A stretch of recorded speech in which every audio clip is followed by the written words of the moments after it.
During this past Ramadan, in her Pompano Beach, Florida condo, Farida Saleh was getting ready to host a special dinner and iftar for family and friends. The main thing is the dates.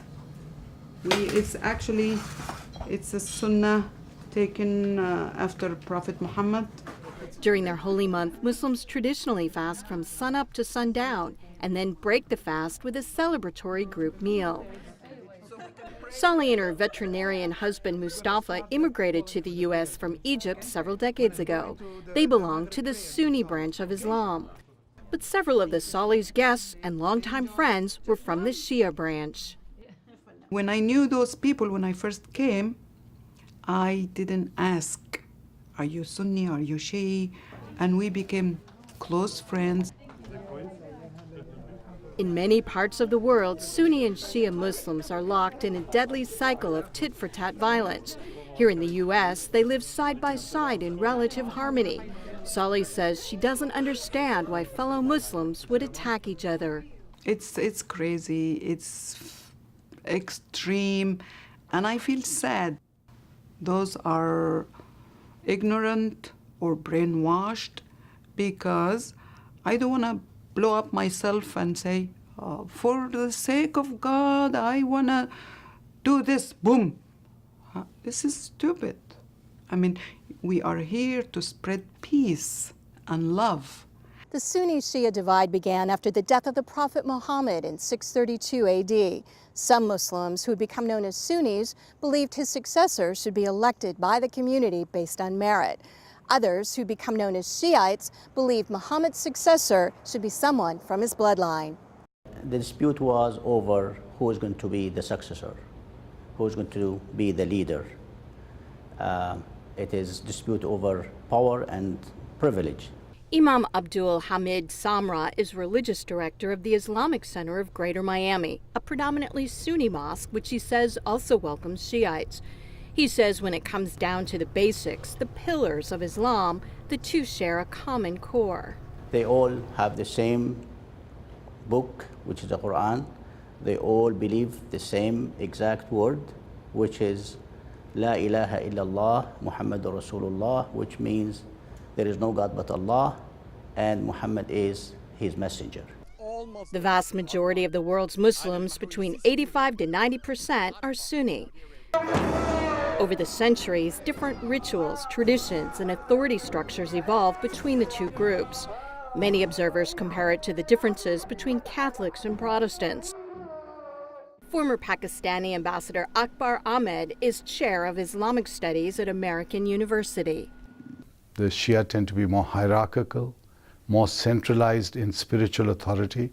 That is why you see the emergence of really important spiritual figures like the Ayatollahs, because they're at the top of the hierarchy. The Shia have special shrines and practices to revere historical imams who are considered martyrs and saints. We follow the Prophet and his progeny, his family, and down to his grandchildren, and take leadership from them and their instructions. Bushra Razvi serves on the board of the American Islamic Center of Florida, a predominantly Shia mosque. Who would know you better than your own family? So that's how we kind of feel that, you know, whatever is been passed down to us through the imams, through the Prophet's grandchildren, that's the religion of the Prophet. Allahumma salli ala Muhammad wa ali Muhammad. While the two groups offer many of the same prayers, Shiites and Sunnis often hold their hands and arms in different positions. Many Shiites pray with their forehead on a small earthen object called a turba. Some in the Sunni community strongly object to the use of the turba and the Shia devotion to saints. Many U.S. experts on Islam argue that those differences are relatively insignificant. Shia have very minimum theological differences with the Sunnis, minimum theological. They're largely political and largely ethnic. The Shia tended to be based in what was Persia, the Persian Empire. The Sunnis tended to be based in the Arab world. And that division still prevails. Today, Iran is the dominant global Shia influence and Saudi Arabia the dominant Sunni influence. While there have been extended periods and places where Shia and Sunnis have lived together in tolerance and peace, in recent years, old rivalries have come back with a vengeance. At the end of Ramadan in July, hundreds of Muslims, mostly Shiites, were killed in a spate of sectarian attacks in several countries. You're actually seeing Iraq almost fragmenting as a state. Syria is being challenged as a state. And in that vacuum, you have the old confrontation, the Shia-Sunni confrontation, which lay dormant for a long time, has re-emerged. The division has now become so great because it is watered by blood. So far, those bloody conflicts haven't spilled over to America.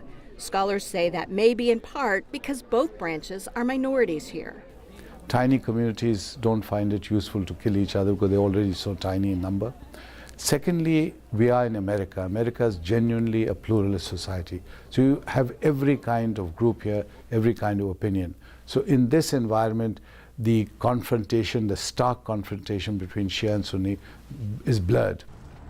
Also, for second and third generation American Muslims, the old sectarian divides from abroad become less important. Nazneen Zaidi is a Shiite who was born in Florida. When my parents emigrated here in the late 70s, there was no Shia mosque here. And so their first friends were all Sunni. And so my first introduction to Islam was with their Sunni friends. Zaidi teaches at a Sunni school where she says she's been warmly accepted.